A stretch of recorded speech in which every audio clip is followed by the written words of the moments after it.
Speaker's in his 49th year. Is that right? 49? I can't. 47? Well, who's counting, right?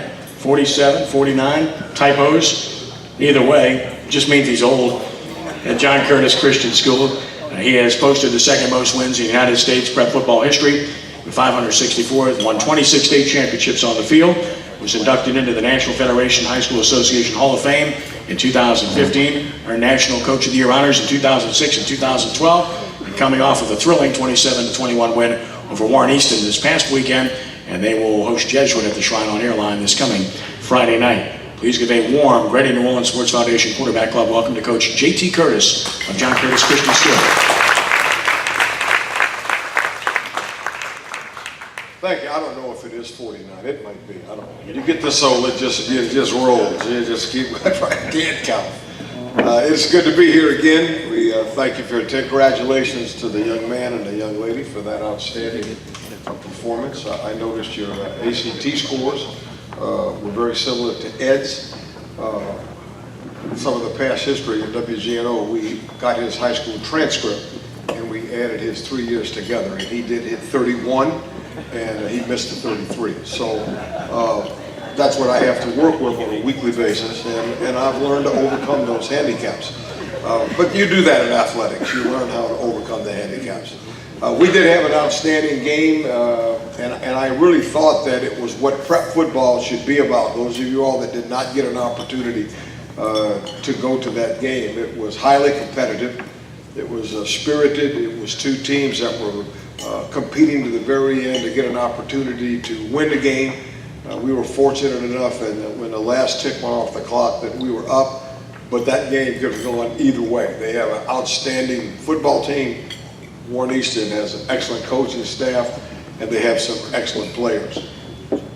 The quarterback, I really believe, might be as good as I've played against in terms of overall athletic ability.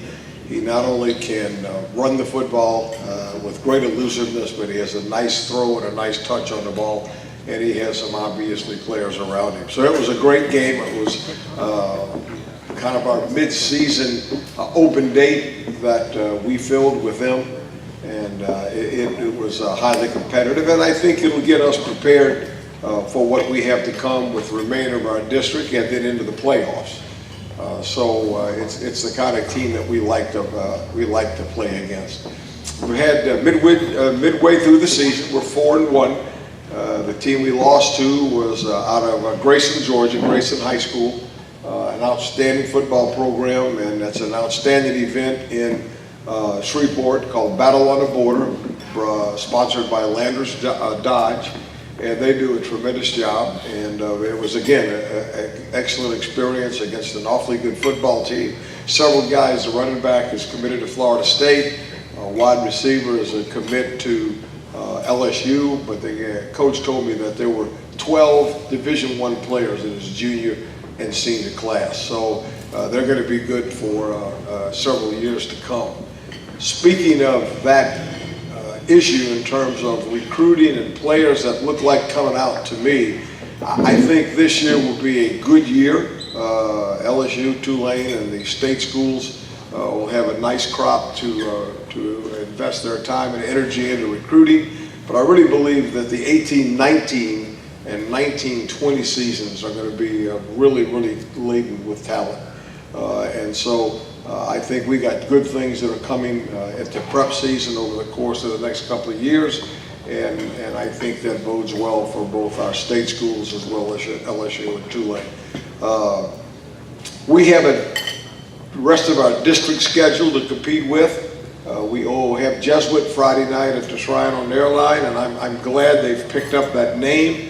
It's easier to say for me than baby cakes, but if they would have stayed with baby cakes, I would have obliged and said it politely.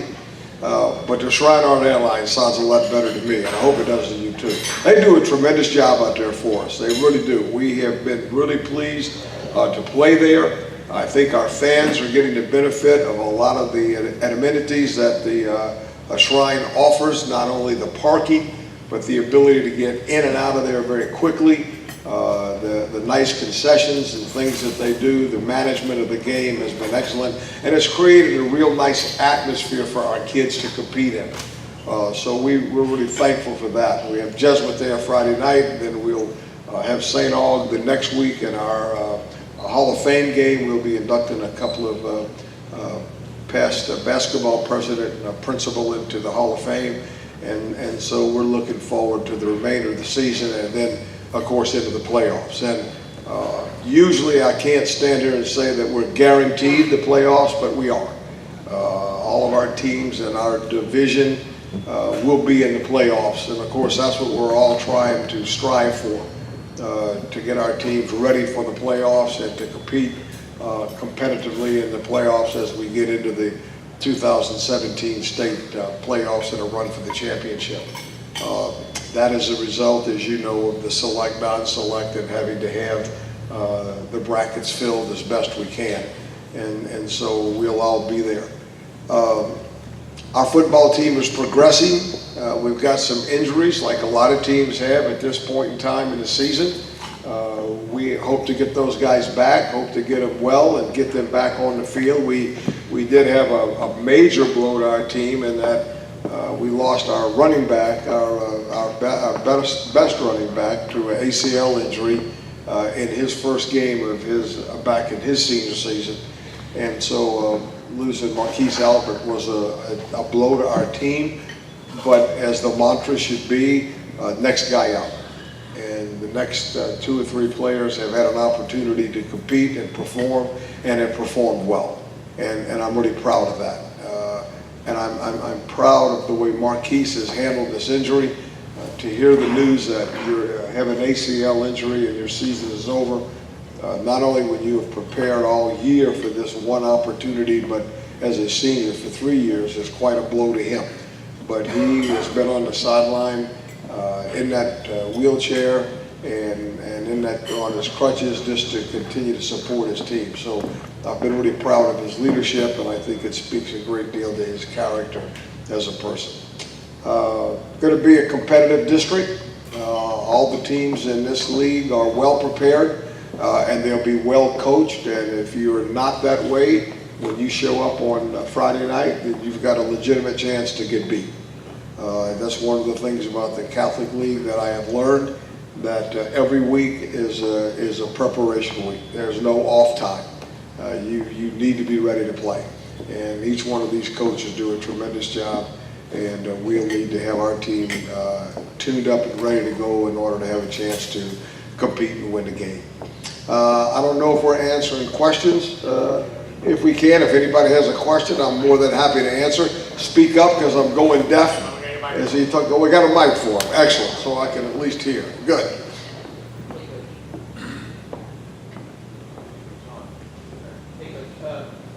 First off, I want to thank you for the tribute you put to Adrian Delaney on Friday Night Football. That means a lot to the officials. He's such a great guy.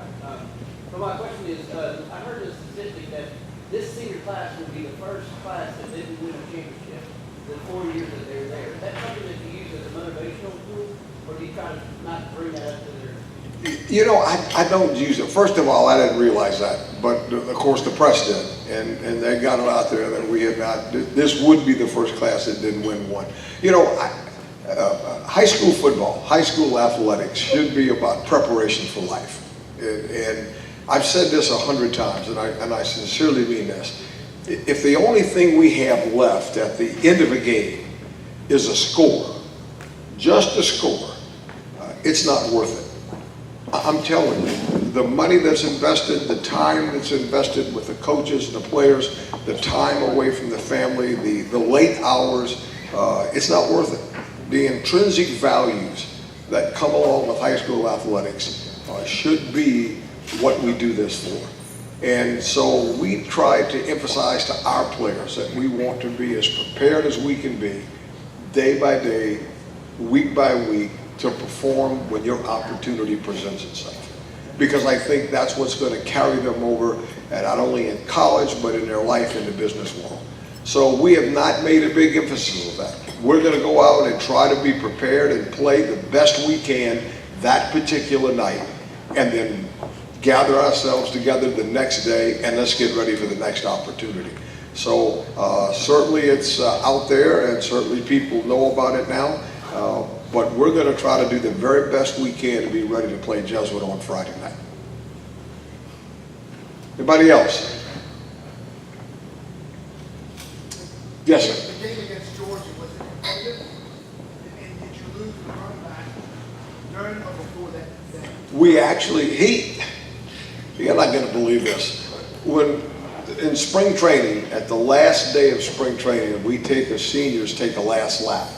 And it's kind of a indication of, hey, this is your last opportunity to compete as coming out of high school in spring training.